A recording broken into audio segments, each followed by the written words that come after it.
En fait, un est côté boyoka, wake up. Oui, bien, oui. Wake up, Kinshasa, wake up. Donc, Mindele a par jour 10 000 euros exact au sommet.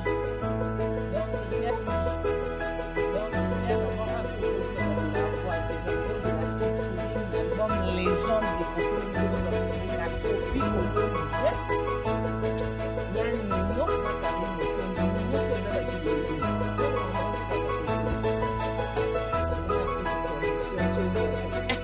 Nino to Yaya Gims na otala malelo. Gims c'est bien mon grand frère na otala. Gims otala plafond.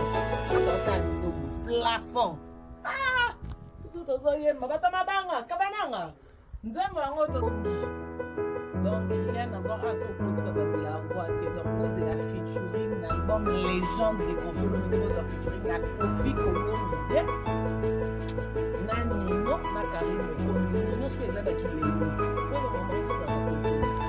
On a fait une connexion chose. Nino to Yaya Gims na otala malelo. Gims c'est bien mon grand frère na otala. Donc Gims otala plafond.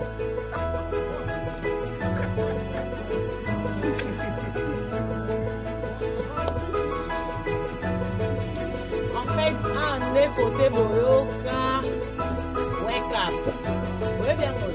Wake up, Kinshasa, wake up. Donc, Mindele a par jour 10 000 euros exact au sommet. Donc, rien à voir à ce côté de la voix. Donc, vous avez la featuring l'album Légende des conflits Olomide. Vous avez featuring la Kofi Olomide. Nanino Makarimo continue. Nous ce que ça va qu'il est. Pour le moment, ça va continuer. On a fait une connexion chose. Nino to Yaya Gims na otala malelo. Gims c'est bien mon grand frère na otala. Donc Gims otala plafond. Plafond. Ah! Zoye mabata mabanga kabananga. Nzemba ngoto.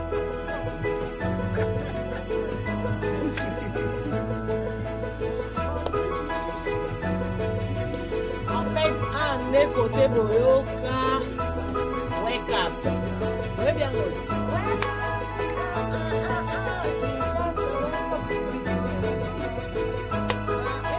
Donc, Mindele a par jour 10 000 euros exact au sommet. Plafond. Ah! Soto zoye mabata mabanga kabananga. Nzemba ngoto.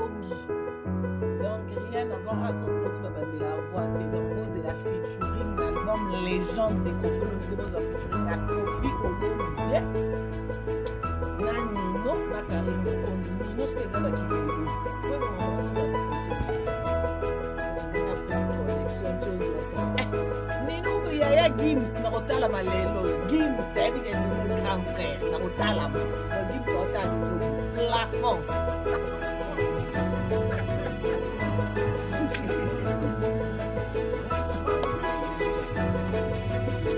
En fait, un est côté boyoka, wake up.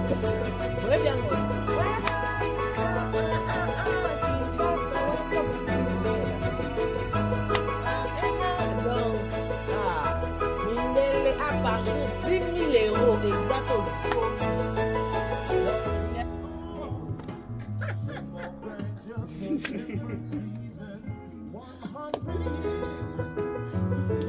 En fait, un est côté boyoka, wake up.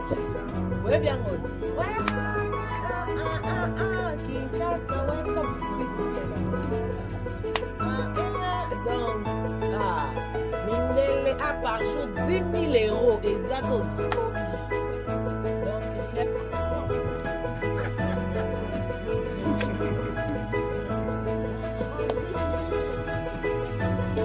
En fait, un est côté boyoka, wake up. Oui, bien, oui. Wake up, Kinshasa, wake up.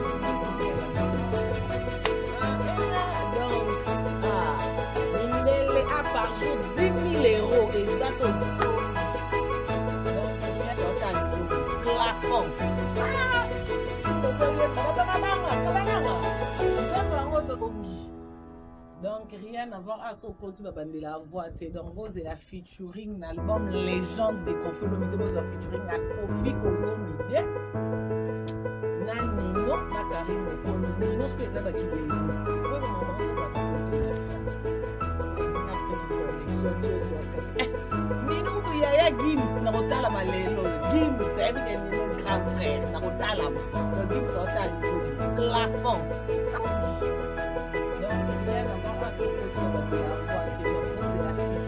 l'album Légende de Koffi Olomide vous featuring à Koffi Olomide na Nino na Karim Okondi Nino ce que ça va qu'il est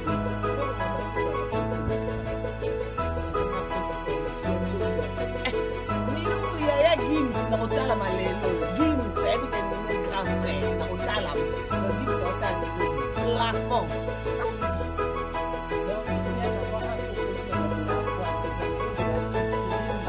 Légende de Koffi Olomide vous featuring à Koffi Olomide na Nino na Karim Okondi Nino ce que ça va qu'il est lourd pour le moment vous avez côté de France on a une Afrique connexion chose Nino to yaya Gims na kotala malelo Gims c'est bien Nino grand frère na kotala donc Gims ota Nino plafond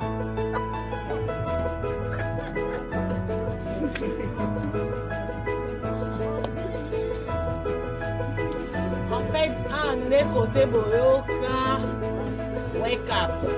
Oui, bien, wake up. Kinshasa, wake up.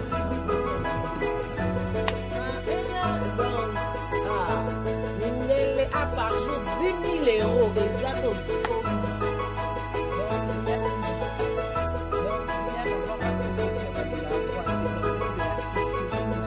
Légende de Koffi Olomide Koffi Olomide na Nino na Karim Okondi Nino ce que ça va qu'il est lourd pour le moment vous avez côté na France pour dans une Afrique connexion chose wakati Nino to yaya Gims na kotala malelo Gims c'est bien Nino grand frère na kotala donc Gims ota Nino plafond donc rien à voir à son côté de la voix donc vous la featuring l'album Légende de Koffi Olomide vous featuring à Koffi Olomide na Nino na Karim Okondi Nino ce que ça va qu'il est pour le moment ça va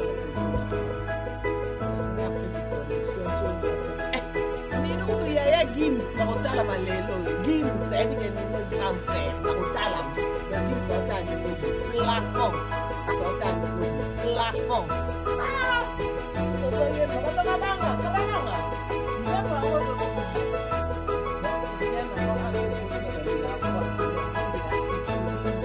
Légende de Koffi Olomide vous featuring à Koffi Olomide na Nino na Karim Okondi Nino ce que ça va qu'il est lourd pour le moment vous avez côté na France pour dans une Afrique connexion chose wakati Nino to yaya Gims na kotala malelo Gims c'est bien Nino grand frère na kotala donc Gims ota Nino plafond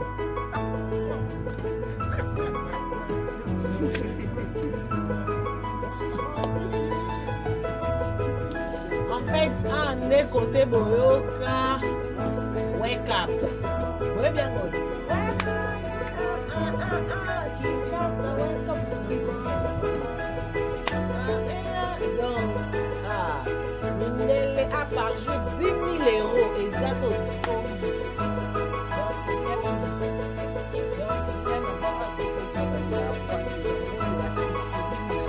Légende de Koffi Olomide vous featuring à Koffi Olomide na Nino na Karim Okondi Nino ce que ça va qu'il est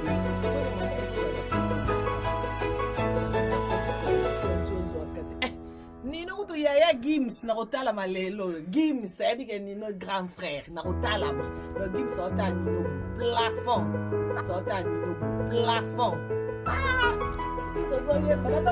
kabananga nzembo yango tozota Nino plafond tozoyeba kabananga nzembo yango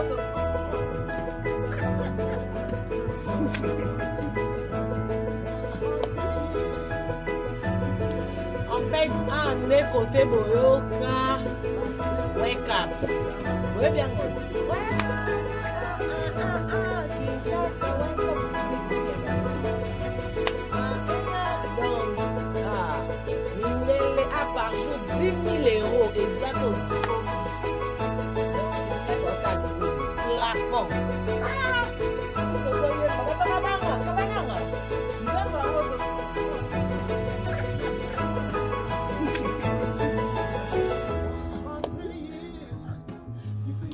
En fait, un écoute boyoka. Wake up. Oui, bien, wake up. Kinshasa, wake up. Donc, Mindele a par jour 10 000 euros. Exact au son. Plafond.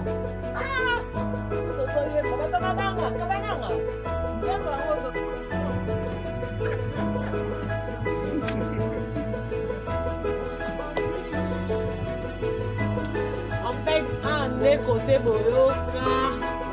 Wake up. Oui, bien, wake up. Kinshasa, wake up. Donc, Mindele a par jour 10 000 euros. Exact au son.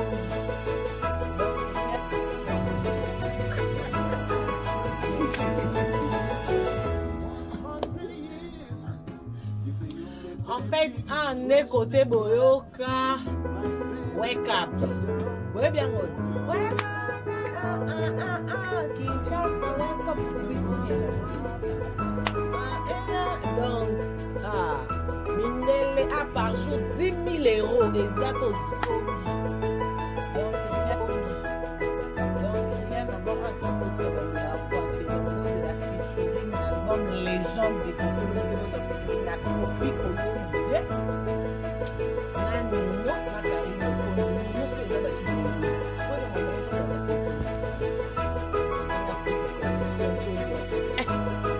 Yaya Gims na kotala malelo Gims sabi ke no grand frère na kotala Gims otala plafond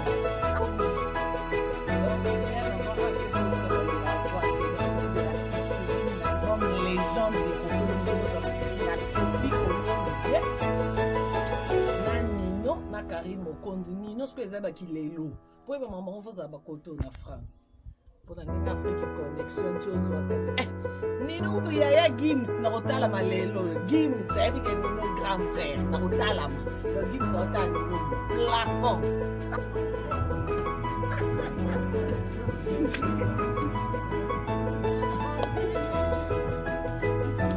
En fait, un écoute boyoka. Wake up. Oui, bien, wake up. Kinshasa, wake up. Donc, Mindele a par jour 10 000 euros. Exact au son.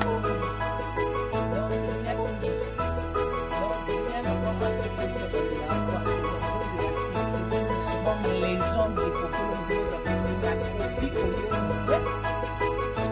Nani, non, la carrière, nous ce que ça va quitter. Connexion chose wakati.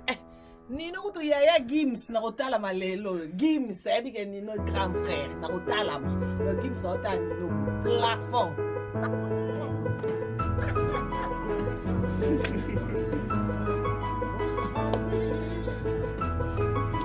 En fait, un écoute boyoka. Wake up. Oui, bien, wake up. Kinshasa, wake up. Donc, Mindele a par jour 10 000 euros. Exact au son. Donc, plafond.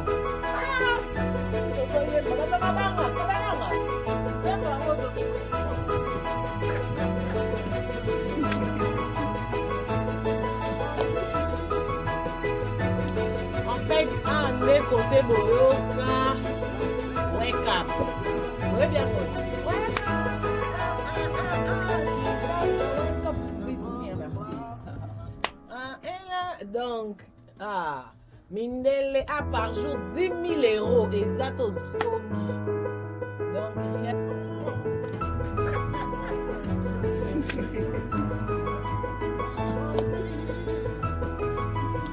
En fait, un est côté boyoka, wake up.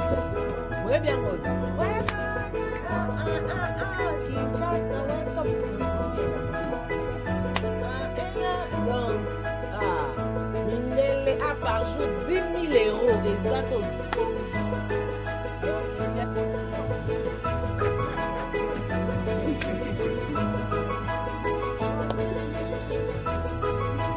En fait, un est côté boyoka, wake up. Oui, bien, wake up. Kinshasa, wake up. Donc, mindele a par jour 10 000 € eza tozongi. Donc, rien. Donc, rien à voir à son côté de la voix. Donc, vous avez la featuring, l'album Légende des Kofi Olomide, vous avez featuring la Kofi Olomide. Nanino, Nakari, Mokonzi, nous, ce que ça va qu'il est mieux. Pour le moment, vous avez la côté de France. On a fait une connexion, tu vois. Nino, tu y a Gims, Narotala Malelo. Gims, c'est un grand frère, Narotala. Gims, c'est un plafond.